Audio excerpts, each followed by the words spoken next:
My dear brothers and sisters,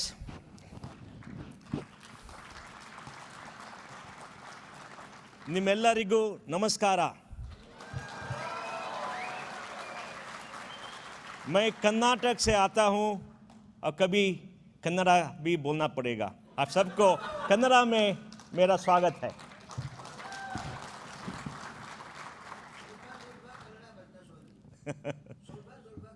और ಸ್ವಲ್ಪ ಕನ್ನಡ ಬರುತ್ತೆ. ಸ್ವಲ್ಪ ಎಲ್ಲ ಭಾಷೆ ಬೇಕು. I want to talk on the economic condition of India. Today, we are a $2.6 trillion economy, the sixth largest in the world. We overtook the UK this year. We are a $10.33 trillion economy in PPP, purchasing power parity, third largest economy in the world. China is number one, US, and then India.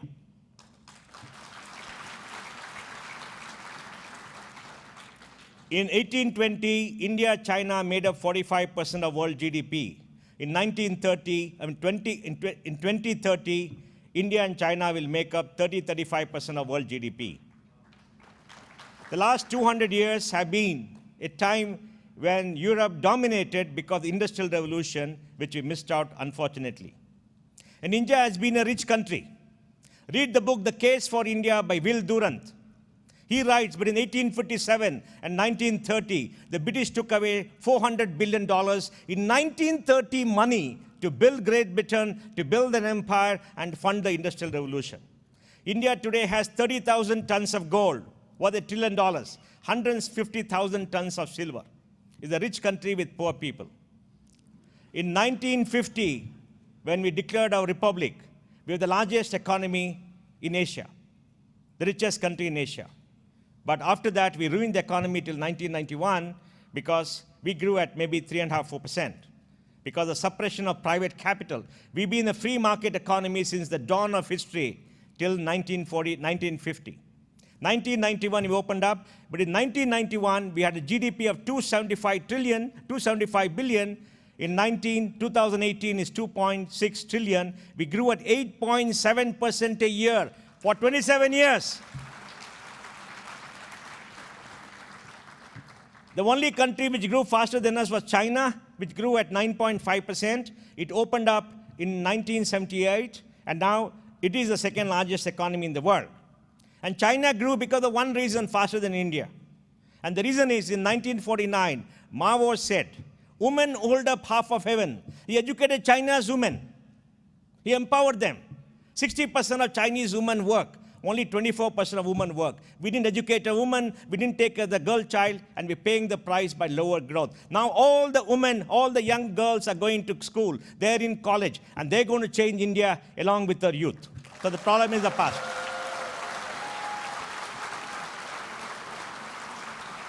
That is why in our civilization, our forefathers worship Shakti, because Shakti is the true source of power for us. So we have to understand what our civilization is. Now, in 2030, we'll be a $10 trillion economy. How is that? If we grew 8.59% a year, we'll be a $10 trillion economy. For that, we have to invest. We invest 30% of GDP. We have a savings rate of 28% of GDP. We need 2% capital to come in. 70% of India's growth is driven by consumption. We are a fairly well-developed economy. We're a small economy, but fairly well-developed. So I think we'll grow at 8.7%. In steel, we're the second largest in the world. In cement, second largest in the world. In automobiles, fifth largest in the world. Two-wheelers, largest in the world. And in power, we are the fifth largest power in the world. Mobile, second largest. In agriculture, food production, the second largest. In milk, largest country in the world. Sugar, largest country in the world. Cotton, largest country in the world. In coal, second largest country in the world. In most industry, most things, we are among the top 3. But we are a poor country.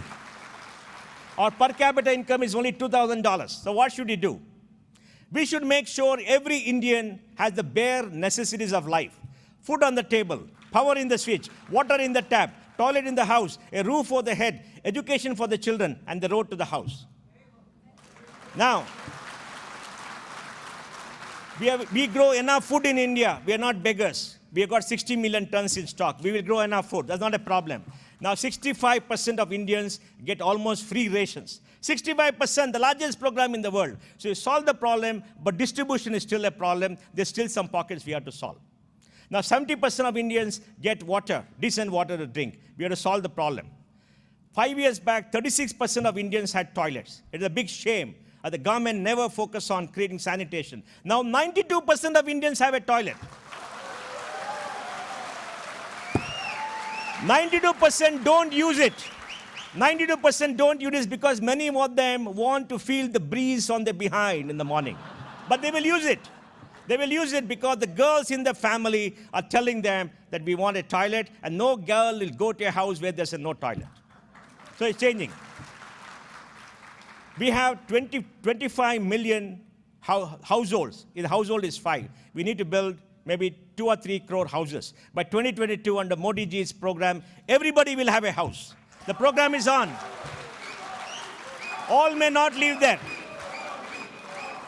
All may not live there, but it's happening.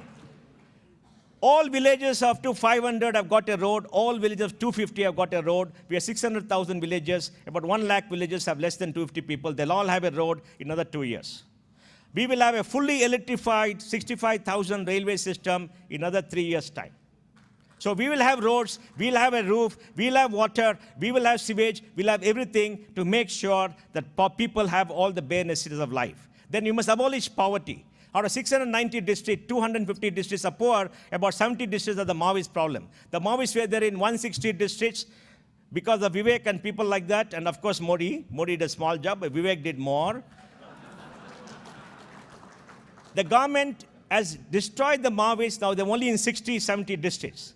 And under the Aspiration District Program, 125 districts, there's a direct assault on poverty. Government is building roads, schools, governance, police, everything else to make sure there's a direct assault. So they'll have ambulances, they'll have hospitals, because you have to directly invest in poor districts, and the government is doing that. So there is assault. So we'll eliminate poverty in its worst forms by 2030 fully. Right now, only 12% of people are poor. Remember that, 12%.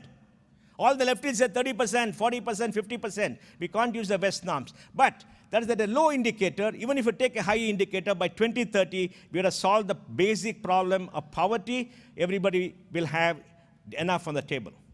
Then we got a largest health program in the world, 100 million families. 500 million people will get medical insurance. Do we have capacity? No. We have 1 hospital for 1,700 people. But we produce 55,000 doctors, 30,000 MDs, 40,000 dentists every year. And we're going to produce them in 5-10 years. There'll be enough medical capacity. And we got B.R. Shetty who's going to make it happen. He's already building hospitals in India. So we're going to solve the problem of giving them good health conditions. The progress is already there. We have to create jobs. We produce 25 million babies a year for the last 30 years. The good news is, you're stagnating at that place. Our population growth is 1.1%. Population stability is 1%. And then fertility, we are at 2.2. For population to stabilize, we need 2.1. The whole of South India is 1.8. They're going to get older. They're not producing enough babies. Bihar is producing more babies. UP is producing more babies. Rajasthan, Madhya Pradesh, even then it's coming down because women are refusing to have more babies. They're going to school and college. So we are solving the problem of population growth. We have to look after population aging. 150 million people are more than the age of 60. We got a problem. Everything is large in the country. 150 billion people is nearly 50% of the population of the United States are more than the age of 60. So we got to solve that problem. But we got to create jobs. We need 1.5 crore jobs. We have a report which says India can count 1 crore jobs. All the leftists are angry. They say jobless growth is total nonsense. Auto industry creates 20 lakh jobs. Professionals creates 10 lakh jobs. And in PF, EPF and everything, we got 70 lakh jobs. 1.1 crore jobs are there. We still need 20 to 30 lakh jobs a year, which will produce if the economy grows. But the pay has to go up. Because surplus labor, pay is less. Pay will go up over a period of time. So we're going to solve the jobs problem. That's going to be there.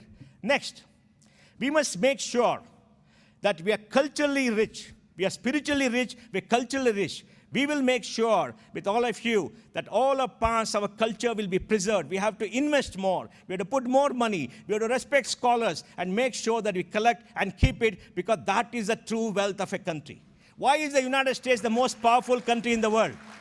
The United States is the most powerful country in the world because the best universities in the world. That is where innovation happens. That's where research happens. That's where technology happens. And based upon that, they create an industry based on innovation, which captures value. And based on that, they become a very powerful $21 trillion economy. So we have to fund our universities. Today in education, out of 100 children going to school in class 1, 75 complete class 10. Out of 75 completing class 10, about 50 go to complete class 12. Out of them, 25 go to college. We got 33 million young people in college. 8 million come out of college every year. By 2030, we'll have 70 million going to college. 50% of the population will go to college. But we need good institutions. We need high quality. We have to invest. Education is a place of concern. And then, we have to settle politics. We have to fund political parties by check. In India, the crooks, the cronies, the thieves have been funding politics. And that's why we got a rotten political system based on bribes, because the political leaders will go to them. All of us have to give money. Everybody in India has to send a check, give a check, stand up, and I funded ABC party, whichever party. Then we must tell the political party, we don't want caste wars. Don't talk about caste. Don't talk about suppression. Don't talk about religious minorities and everybody. Treat everybody equally. Good, have good policy country, and be honest. We have to demand that because the representative democracy. And we have to do the responsibility. And then, many of you have to enter politics. If good people in politics are there, the majority, things work well.